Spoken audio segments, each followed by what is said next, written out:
أهلا ومرحبا بكم في قناة زاهد للأبراج. أهلا بك يا برج الدلو. مساء الطاقة الإيجابية عليك ومساء الفرحة والسعادة والتفاؤل. أهلا بك مرة ثانية يا برج الدلو. النهاردة هنتكلم عن قراءة لشهر يونيو لعام 2024. القراءة دي قراءة عامة، يعني تنفع لكل العشريات الأولى والتانية والتالتة، وكمان تنفع لجميع الأعمار. والقراءة دي تنفع لرجال وسيدات برج الدلو. برج الدلو شهر يونيو شهر مليء بالأحداث السارة ليك يا برج الدلو.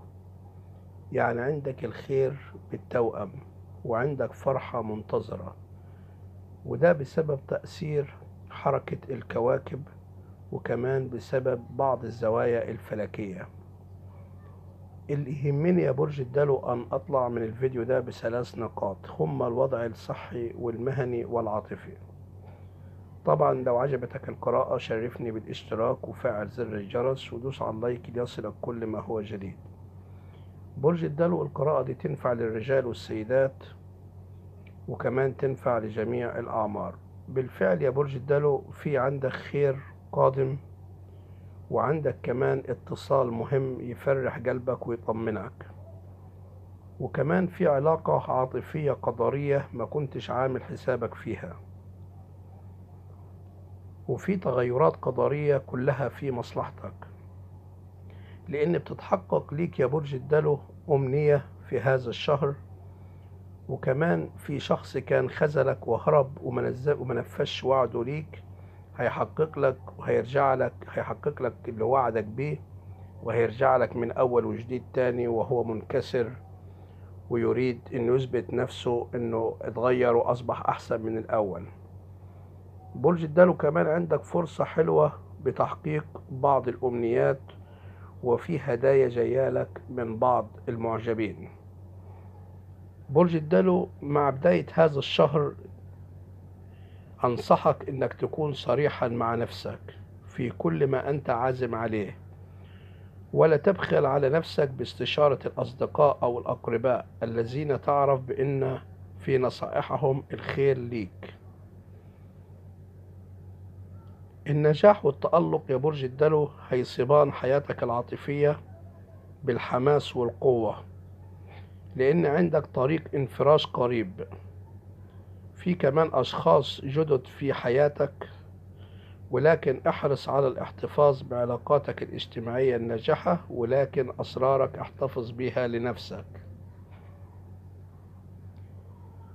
في عندك كمان نجاح في نشاطك المهني أو في مشروع تجاري أو في عملك، وكمان هيكون عندك هدوء نفسي وسعادة بتستحوذ على إعجاب الآخرين، لأن بالفعل يا برج الدلو عندك نجاح اجتماعي، وعندك كمان أشخاص مهمين في حياتك، وعندك لقاءات مهنية مفيدة وتعاون مثمر وأعمال كثيرة موفقة. كمان في الفترة دي يا برج الدلو بتمتلك في هذه الأيام قوة الانجذاب أكثر من أي وقت مضى، فبيتهاتف الأصدقاء عليك، وبتكون حظوظك كبرى تمكنك من الاختيار. المال يأتيك بوفرة ورزقك أمامك، والعناية الإلهية تحرسك من كل شر ومشاكل ومتاعب وصعاب. وكمان عندك هدية ثمينة تقدم ليك من شخص في الفترة دي. في شخص جديد يدخل حياتك ويأخذ منك وقتا طويلا، ولكن يا برج الدلو حاول انك لا تفكر بالماضي، وسترى كيف ستسير الامور.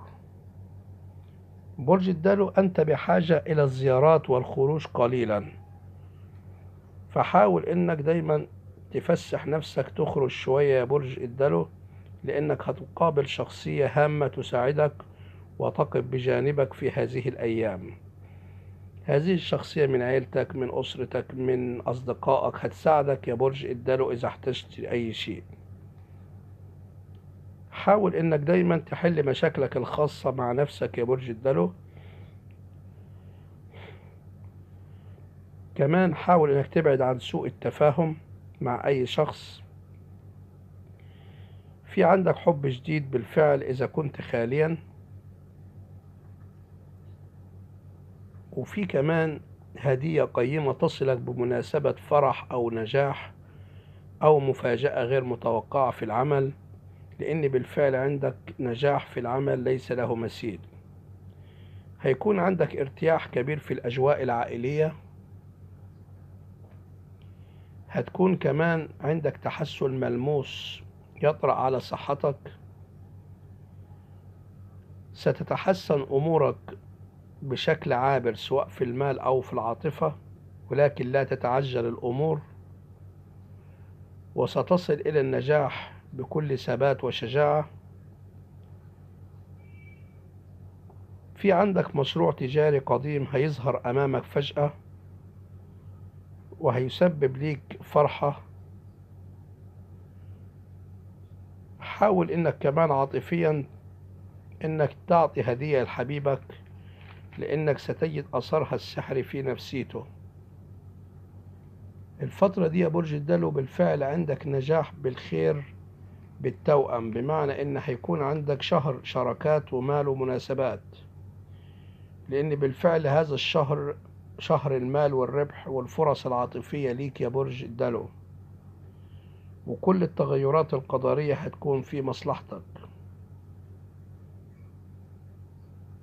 برج الدلو كمان الفترة دي هتكون انت بتتميز بالأناقة، وهتكون صريح وحازم، وهتكون بتتميز أيضا بالذكاء والفطنة، وهتعرف ازاي تستغل الفرص سواء في العمل أو حتى في حياتك العاطفية. برج الدلو أنا مش هطول عليك، لكن لو عجبك الفيديو شرفني بالاشتراك، وإلى اللقاء.